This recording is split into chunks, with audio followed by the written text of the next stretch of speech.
στεναρές πρακτικές οργάνωσης κοινωνικών υπηρεσιών, παιδικών σταθμών, αθλητισμού, πολιτισμού.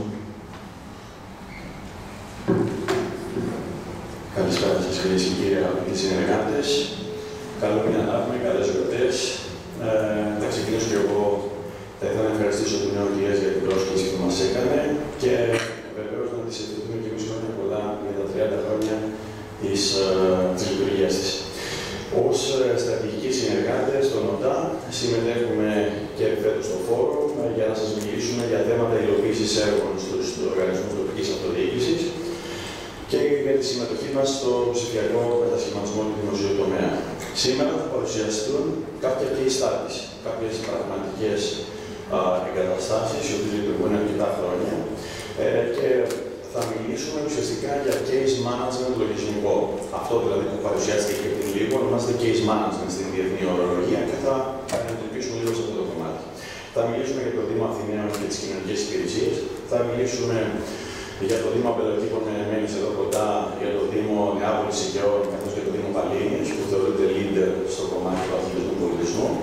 Και θα μιλήσουμε βέβαια για το κομμάτι των παιδικών σταθμών και για το Περιστέρι και για το Πειραιά και για την Τραπεζόνα και Ρατσίνη, έτσι ειδικά.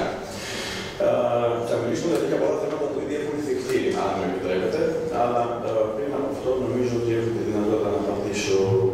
Ωραία. Πριν από αυτό, πολύ σύντομα δύο κουβέντες. Η εταιρεία μας είναι το 2002.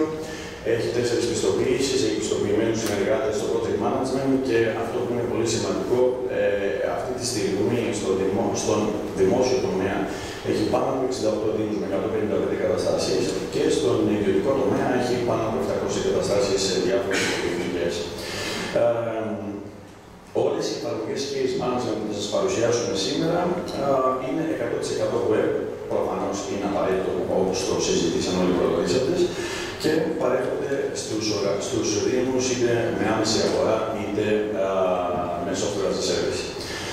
Ας ξεκινήσουμε την ουσία. Λοιπόν, θα μιλήσουμε λίγο για το μοιάζομαι, για τη διαχείριση κοινωνικών υπηρεσιών. Θα σας μιλήσω για 3 προϊόντα, όπως είπαμε πριν, και θα είμαι και πολύ σύντομος. Πριν μιλήσουμε όμως για την καλή πρακτική του Δήμου Αθηναίων, ας δούμε μερικές βασικές έννοιες για τα συστήματα case management που κατασκευάζουμε τα τελευταία 18 χρόνια. Στο σχέδιο βλέπουμε πόσες διαφορετικές ομάδες τελεχών και με εντελώς διαφορετικά καθήκοντα αποτελούν το οικοσύστημα ενός case management. Όπως του μοιάζουμε και των άλλων που θα προχωρήσουμε παρακάτω και θα σας δείξω προϊόντων και πώς αυτές πρέπει να αλληλεπιδρούν είτε μέσω διαλειτουργικότητας είτε πρωτογενώς, έτσι ώστε να διευκολύνουν την καθημερινότητα των στελεχών του Δήμου. Μερικές από αυτές τις ομάδες είναι, ας πούμε, στην κοινωνική υπηρεσία, τα στελέχη, όπως βλέπετε, τα στελέχη της ψυχοκοινωνικής υποστήριξης, τα στελέχη της κοινωνικής προστασίας, η διοίκηση της κοινωνικής υπηρεσίας, οι δικαστικές αρχές, μην το αγνοούμε, πολύ βασικό κομμάτι, η γενική κυβέρνηση με τις παροχές που δίνει, οι street workers, μια άλλη ομάδα η οποία λείπει εντελώς από όλους τους Δήμους και θα μιλήσω λίγο παρακάτω για αυτήν. Και όλη η δυσκολία προφανώς της οργάνωσης μιας κοινωνικής υπηρεσίας, αλλά και όλο το case management που θα σας παρουσιάσω, είναι η διασύνδεση αυτών των διαφορετικών δομών με αρμονία, με στόχο την ολιστική παρακολούθηση των ωφελούμενων. Προφανώς σε κάθε περίπτωση δεν πρέπει να ξεχνάμε το θέμα των προσωπικών δεδομένων. Τα συστήματα των case management, να ξέρετε, στηρίζονται στις διεπαφές. Αναλυτικά αναφέρω κάποιες από τις διεπαφές που υπάρχουν σήμερα και δεν θα επαναλάβω παρακάτω για οικονομία χρόνου, όπως είναι η ΑΔΕ, το ΚΑΠΧΑ που είπε και ο κ. Αναγνωστόπουλος, το Μητρό Πολιτών, συστήματα τηλεφροντίδας και τηλεϊατρικής τρίτων εταιριών, συστήματα γυμναστηρίων μνήμης τρίτης ηλικίας, όπως είναι το Eligence τρίτων εταιριών, mobile apps που θα δούμε παρακάτω, είτε για πολίτες είτε για άλλες κατηγορίες ανθρώπων. Σίγουρα ένα σύστημα BI, ένα σύστημα Business Intelligence είναι πολύ σημαντικό για να μπορούμε να εξάγουμε δεδομένα σε πολύ μεγάλο βάθος, γιατί ο στόχος του case management είναι αυτός. Δεν είναι να αποτυπώσουμε τον ωφελούμενο και να του πάρουμε μόνο τη συνδρομή, είναι να πάρουμε στρατηγικές αποφάσεις για το Δήμο μας. Και βέβαια πλατφόρμες ενημέρωσης, Viber και SMS. Ας δούμε ένα δυνατό παράδειγμα, θα έλεγα, ψηφιακού μετασχηματισμού και συγκεκριμένα ας ξεκινήσουμε με το Δήμο Αθηναίων. Ο Δήμος Αθηναίων, ανταποκρινόμενος στις σύγχρονες απαιτήσεις της οικονομικής κρίσης την τελευταία δεκαετία, πραγματοποίησε μια εντυπωσιακή ανάπτυξη στην παροχή κοινωνικών υπηρεσιών και θα το δείτε στα νούμερα παρακάτω. Όπως σύντομα αναδείχθηκε το πρόβλημα, όλες αυτές οι υπηρεσίες υπηρεσίες της κοινωνικής υπηρεσίας χρησιμοποιούσαν πολλαπλά διαφορετικά συστήματα και διαφορετικές διαδικασίες με μεγάλη εξάρτηση από αρχεία τύπου Excel και βέβαια το χαρτί. Όπως φάνηκε από την αρχή, οι υπεύθυνοι του Δήμου Αθηναίων έψαχναν μια δοκιμασμένη λύση, καθώς ήταν μεγάλη ανάγκη για πολύ εξειδικευμένες παραμετροποιήσεις και προσαρμογές για κάθε διαφορετική υπηρεσία. Η χρηματοδότηση του έργου, είμαι υποχρεωμένος να το αναφέρω, έγινε από τον Ίδρυμα Νιάρχος. Στη διαδικασία επιλογής του Νοιάζομαι για το Δήμο Αθηναίων συμμετείχε το τμήμα μηχανογράφησης της κοινωνικής υπηρεσίας του Δήμου Νέας Υόρκης, που αυτό έκανε την τελική επιλογή του Νοιάζομαι, του Δήμου Νέας Υόρκης, έτσι για να εγκατασταθεί στην Αθήνα. Ας δούμε λίγο το μέγεθος του έργου.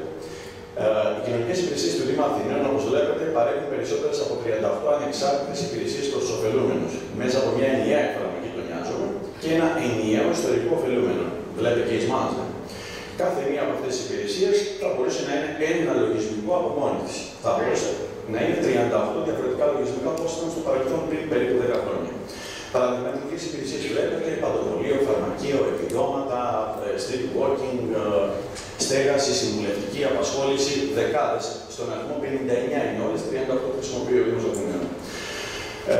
Επίσης, ο Δήμος Αθηναίων είναι ο μοναδικός που χρησιμοποιεί την υπηρεσία street walking, που είναι ουσιαστικά οι επαγγελματίες υγείας στον δρόμο με τάμπλετ για τη διαχείριση της ασθενείας. Είναι ο μοναδικός Δήμος και στα Βαλκάνια που κάνει αυτό. Πάντα με το Νοιάζομαι. Έρχονται στη δυνατότητα αναζήτηση με γεωγραφικά κριτήρια. Δηλαδή, αν βρίσκεται σε ένα σημείο, παράδειγμα στο Σύνταγμα, και να απαντήσει στα 50-100 μέτρα ακτίνα, ποιοι είναι οι άστεγοι που έχω γράψει να πάω να του βρω σε εκείνο το παγκάκι, πίσω από εκείνο το σημείο, στην είσοδο της τράπεζας και το καθεξής. Αυτά θα σας εξηγήσω άλλη στιγμή. Ας δούμε όμως λίγο τους αριθμούς, γιατί οι αριθμοί είναι πολύ δυνατά παραδείγματα. Μέχρι στιγμής από το 2017 μέχρι σήμερα έχουν εισαχθεί στο σύστημα 1058 στελέχη, από τα οποία προχθές που ετοίμαζα την παρουσίαση, οι 490 είναι ενεργοί και ταυτόχρονοι χρήστες. Έχει 490 στελέχη ο Δήμος Αθηναίων, μόνο στην κοινωνική υπηρεσία, μόνο στον Νοιάζομαι. Έχει αυτή τη στιγμή φτάσει στον αριθμό 206-400 ωφελούμενους, όσο έχει όλη η υπόλοιπη Ελλάδα μαζί, δεν είναι στο σύνολο ωστόσο είναι στο Δήμο Αθηναίων. Και έχει κλείσει πάνω από 1.180.000 ραντεβού τα τελευταία 6 χρόνια με το σύστημα Νοιάζομαι. Για να ολοκληρώσω, στην πραγματικότητα ενοποίησε 2 διευθύνσεις και ένα νομικό πρόσωπο, μα και βέβαια και το CRM του Δήμου. Οι προκλήσεις πολλές, δεν θα μείνω. Αυτό που θα ήθελα να μείνω από τις πολλές προκλήσεις που όποιος θέλει μπορεί να τις διαβάσει είναι ότι εκεί που έπρεπε να δώσουμε ιδιαίτερη σημασία είναι στην αλλαγή της κουλτούρας των στελεχών. Νομίζω ότι όλα τα συστήματα πρώτα εκεί κοντάρουν. Στην τυποποίηση των διαδικασιών που δεν υπάρχουν σε καμία περίπτωση όταν έχεις 14 διαφορετικές ομάδες στελεχών και 30 ειδικότητες διαφορετικές να συνεργάζονται στο ίδιο νομικό πρόσωπο. Πιστεύετε είναι απίστευτα δύσκολο. Και βέβαια την ασφάλεια που είναι κρίσιμο για τους ανθρώπους που δουλεύουν τις εφαρμογές. Στην πραγματικότητα, αν θέλετε, είναι όλα τα προβλήματα που έχουν τα case management, έτσι, όταν έχουν τόσες μεγάλες ομάδες τελεφώνων που πρέπει να είναι κάτω από την ίδια ομπρέλα. Μερικά τα ωφέλη, δεν θα μείνω, είναι προφανή. Η ολιστική αντιμετώπιση του ωφελούμενου, του πολίτη, δεν έχει σημασία, αυτό δεν θα το ξαναπαναλάβω γιατί ισχύει για όλα τα κομμάτια. Αυτό σημαίνει case management, ολιστική αντιμετώπιση του ανθρώπου. Ξέρεις από την αρχή μέχρι το τέλος, σε οποιοδήποτε σημείο του Δήμου πήγε, για την κοινωνική υπηρεσία εννοώ, ακριβώς τι έχει χρησιμοποιηθεί. Η μείωση βέβαια του χρόνου, η εξοικονόμηση λαθών, η βελτίωση της κοινωνίας του Δήμου μαζί με τους πολίτες, η αξιοπιστία, ας μην το αφήσουμε απ' έξω, η ασφάλεια, το GDPR, που δεν υπάρχει πουθενά σε Δήμους που δεν έχουν τέτοια συστήματα case management, και άλλα πολλά που μπορούμε να τα συζητήσουμε. Θα να σας δείξω λίγο το timeline. Έχει ηλικία μόνο 8 ετών, με 40 δήμους. Έχει όλους τους μεγάλους δήμους, προφανώς Αθήνα, Θεσσαλονίκη πρόσφατα, δεν την έβαλα γιατί τελείωσε πρόσφατα η Θεσσαλονίκη τέλος Σεπτεμβρίου. Θεσσαλονίκη, Βόλος, Ηράκλειο, Κρήτης, όλα τα δυτικά προάστια Θεσσαλονίκης, όλα τα δυτικά προάστια Αττικής, και το Δήμο Λευκοσίας και συνεχώς συνεχίζουμε. Αλλά θα ήθελα να μείνω στο εξής. Το Νοιάζομαι δεν είναι για την Αθήνα και τη Θεσσαλονίκη. Πρόσφατα εγκαταστάθηκε στο Δήμο Ζήτσας, ο οποίος έχει μια πολύ αξιόλογη κοινωνική υπηρεσία και μου κάνει φοβερή εντύπωση όταν πήγαμε εκεί για να δούμε το έργο. Τελειώνουμε με το Νοιάζομαι και ξεκινάμε. Θα συνεχίσουμε με τις case management που έχουμε σήμερα σε περισσότερους από 20 δήμους από το 2003 και τον αθλητισμό ήδη μας έβαλε πριν το Δήμος Κόσμο μέσα, οπότε είμαστε γερά, ακολουθούμε, συνεχίζουμε. Βλέπετε τα βασικά μόντζουλ, βλέπετε τη διαχείριση του αθλητισμού, τη διαχείριση του πολιτισμού, που είναι ξεχωριστά, τη διαχείριση του οδείου, των καλοκαιρινών κάμπων, που είναι πολύ σημαντικό πια, γιατί όλες οι αιτήσεις πια δίνουν κίνητρο.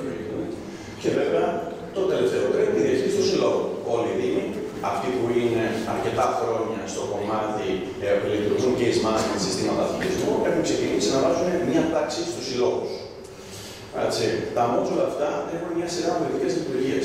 Πέρα από το προσωποποιημένο περιβάλλον του Δημότου, το οποίο έχει πάρα από 25 διαφορετικές λειτουργίες, από αιτήσεις, από ανωνυμοποίηση, από πληρωμές, που προφανώς δεν χρειάζεται να το συζητάμε. Online πληρωμές, δηλαδή με κάρτα, πιστωτική, χρεωστική. Αυτό πια να σας πω για παράδειγμα σε δήμους όπως η Αθήνα, όπως το Ήλιο και η Παλίνη, δεν δέχονται άλλες πληρωμές. Είναι μόνο από εκεί τέλος. Όποιος θέλει πληρώνει από εκεί, όποιος δεν θέλει, απλά σταματάει να είναι μέλος. Είναι πολύ άπλο. Εδώ και 3 χρόνια, όχι τώρα, πέρυσι ή χθες. Δηλαδή, το κομμάτι που έχουν θίξει ειδικά οι οικονομικοί διευθυντές και οι άνθρωποι του λογιστηρίου, δεν συζητάμε πια να κάνουμε κατάσταση χωρίς να υπάρχουν ηλεκτρονικές πληρωμές ή να υπάρχουν πληρωμές μέσω πιστωτικής κάρτας. Γιατί ένα μεγάλο θέμα το οποίο έπρεπε να θίξουν, νομίζω και οι προλαλήσαντες, ότι δεν έχουμε αρέσει πληρωμές στον αθλητισμό. Γιατί αν έχουμε αρέσει πληρωμές, έχουμε βεβαίως στόχο.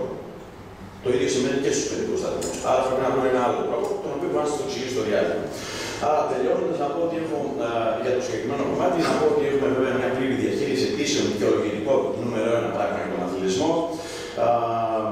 Αποθήκης, εννοείται ενημέρωση, online ενημέρωση της οικονομικής υπηρεσίας και του MyData, το οποίο είναι υποχρεωτικό από το 2022 και ευχαριστώ πολύ που το ανέφερε πριν η συνάδελφος.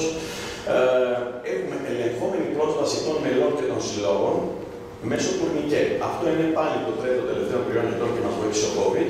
Πια δεν μπαίνει κανένα σε αθλητικές εγκαταστάσεις αν δεν έχει προφανώς μια NFC κάρτα ή με το κινητό του NFC. Έχουμε ξεπεράσει το QR code αρκετά χρόνια. Λοιπόν, να μπαίνει μέσα στον αθλητικό οργανισμό ή μέσα στις δομές στα γήπεδα. Έτσι, αυτό θα το δούμε λίγο παρακάτω. Και βέβαια έχουμε τις πλατφόρμες Viber, ενημέρωση και SMS που χωρίς αυτό δεν μπορούμε να έχουμε μια διαπαφή μαζί με τους ανθρώπους. Δεν θα μείνω στις διαπαφές, θα πω μόνο τις διαφορετικές εδώ. Είναι η διαπαφή με τις τράπεζες, είναι η διαπαφή με την οικονομική υπηρεσία, με την ελεγχόμενη πρόσβαση τουρνικέ. Υπάρχει mobile application για τα μέλη, αλλά υπάρχει και mobile application εντελώς διαφορετικό για τους εκπαιδευτές. Οι εκπαιδευτές πώς θα πάρουν παρουσίαση, πώς θα ελέγξουν τα δικαιολογητικά, πώς θα κοιτάξουν αν χρωστάς, πώς. Υπάρχουν ένα σωρό πράγματα. Και βέβαια υπάρχει διαπαφή και με την κοινωνική υπηρεσία. Γιατί, προσέξτε, όλα τα αθλητικά προγράμματα παρέχονται, για όλα τα αθλητικά προγράμματα παρέχονται δικαίες εκπτώσεις σε περίπτωση ευπαθών ομάδων ή σε περίπτωση αιμοδοσίας τράπεζας αίματος που έχει τον νοιάζομαι. Άρα το σύστημα κάνει μια δουλειά με βάση το ΆΜΚΑ, κοιτάει αν είσαι ωφελούμενος ή αν είσαι εθελοντής αιμοδότης τον τελευταίο χρόνο με τον κανόνα του Δήμου και αυτομάτως σου προτείνει 50% έκπτωση στα προγράμματα. Λέμε ότι υπάρχουν τέτοιες διαπαφές. Εδώ βλέπετε μια εικόνα, δεν θα μείνουμε παραπάνω και θα δείξουμε λίγο το παράδειγμα, τα παραδείγματα των 3 Δήμων. Κοιτάξτε, αυτό που κάνει φοβερή εντύπωση είναι τα μέλη στην Νεάπολη είναι σικές. Οι Νεάπολοι σικές έχουν φτάσει 26.950 μέλη στα τελευταία 4 χρόνια που χρησιμοποιούν την εφαρμογή. Είναι απίστευτο νούμερο. Για μας είναι ο νούμερο 1 Δήμος στην Ελλάδα, έτσι. Μετά έρχονται δήμοι όπως είναι το Ήλιο, η Παλίνη, το Ήλιο, προφανώς, ο Παύλος Μελάς, εξαιρετικός Δήμος, πάνω από 7.000 ωφελούμενους, έτσι. Και όπως θα δείτε, έχει και 1.305 διαφορετικά προγράμματα στα 4 χρόνια. Που σημαίνει και αυτό το μεγάλο εύρος, γιατί έχει και πολλές αθλητικές εγκαταστάσεις, και τον παρκό που παρέχει στους δημότες. Επίσης, αξίζει να δούμε τα 7 τουρνικέ που έχει βάλει η Παλίνη, πρώτος Δήμος στην Ελλάδα, για τον έλεγχο στα 7 διαφορετικά της γήπεδα. Και το ίδιο πράγμα κάνανε πέρυσι και φέτος ο Δήμος Ηλίου, ο Δήμος Αμπελοκήπων Μενεμένης εδώ κοντά και ο Δήμος Χαλανδρίου. Έρχεται ένας πίσω από τον άλλον, έρχονται μόλις βρουν τα λεφτά, χρηματοδοτικό πρόγραμμα, κατευθείαν μπαίνουν γιατί τους ενδιαφέρει να ελέγξουν πια την πρόσβαση μέσα στα συστήματά τους. Προφανώς όλοι πληρώνουν κάρτα, έτσι, προφανώς. Για τα ωφέλη πολύ σύντομα είναι ολοκληρωμένη ψηφιακή υπηρεσία προς τους δημότες, αλλά αυτό που έχει μεγάλη σημασία και για εσάς πίσω είναι η αυτόματη απόδοση στην οικονομική υπηρεσία. Δηλαδή, με το που πληρώσει κάποιος με την πιστωτική του κάρτα, αυτόματα κόβεται το οίκοθεν και το γραμμάτιο μέσα στην. Και αν μπαίνει στο MyData μέσα στην οικονομική διαχείριση. Προφανώς δεν είναι μεσολαβεί κανένας άνθρωπος και τίποτα με μεσολαβητό κανάλι. Η διαχείριση των δικαιολογητικών που μπορεί να σας φέρει σε πολύ δύσκολη θέση αν δεν το κάνετε σωστά. Και βέβαια η εξοικονόμηση πάρα πολύ χρόνου των ανθρώπων, των δικών σας, των τελεχών και η μείωση των λαθών. Θα ξαναεπαναλάβω, πρέπει να δώσετε ιδιαίτερη έμφαση και στο θέμα της διαφάνειας και της αξιοπιστίας απέναντι στους πολίτες, γιατί αισθάνονται, για παράδειγμα, στα καλοκαιρινά κάμπ, στα οποία, για παράδειγμα, στον Άγιο Δημήτριο, που είναι ένας από τους 20 δήμους, πήραμε 1.400 αιτήσεις σε 9 λεπτά. 1.400 αιτήσεις γονέων σε 9 λεπτά. Άρα και το οποίο έχει σειρά προτεραιότητες. Άρα η διαφάνεια είναι ένα βασικό κομμάτι για αυτές τις διαδικασίες. Λοιπόν, και το timeline είναι πάρα πολύ ωραία. Ξεκινάμε το υπέροχο Δήμο Ηλίου το 2003. Είναι η πρώτη φορά που φτιάξαμε για Δήμο το 2003, μια που ιδρυθήκαμε το 2002. Και με τελευταίο το Δήμο Χαϊδαρίου το 2023. Πάμε και στην τελευταία 4 slide ακόμα, δεν σας κουράζω, ελπίζω να μην σας κουράζω με αυτά τα θέματα. Τελειώνουμε με τη λύση case management που έχουμε σε περισσότερους από 60 πια δήμους, εδώ τα βανιάσαμε, για τους παιδικούς σταθμούς. Τα module που έχουμε είναι η παιδική σταθμή, είναι κτδά τομέα, είναι η ενημέρωση και διαχείριση των voucher, ένα τεράστιο, θα αναφερθώ λίγο παρακάτω σε αυτό μόνο σε αυτό, των voucher και βέβαια η ενημέρωση των γονέων. Η ενημέρωση των γονέων, να ξέρετε, είναι το νούμερο ένα trend αυτή τη στιγμή που υπάρχει στους Δήμους. Αν θέλουμε να ανταγωνιστούμε όπως θα δούμε το ιδιωτικό τομέα, πρέπει οι Δήμοι να μπουν στη διαδικασία να έχουν εφαρμογή ενημέρωση των γονέων όπως έχει το 90% των ιδιωτικών παιδικών σταθμών. Και είναι, όπως λέτε, κάτι πάρα πολύ εύκολο. Και γι' αυτό και πήγε και στα smart. Να και να το έχετε υπόψη σας. Λοιπόν, τα μόνος μου τώρα αυτά, θα δείτε ότι έχουμε προσωποποιημένο περιβάλλον. Κάτι το οποίο πριν 2 χρόνια χρειάστηκε να κάνουμε, το φτιάξαμε και στα αγγλικά. Έχουμε πολλούς ψηφιακούς ομάδες στα νότια προάστια. Δεν μπορούν να υποβάλουν θέσεις.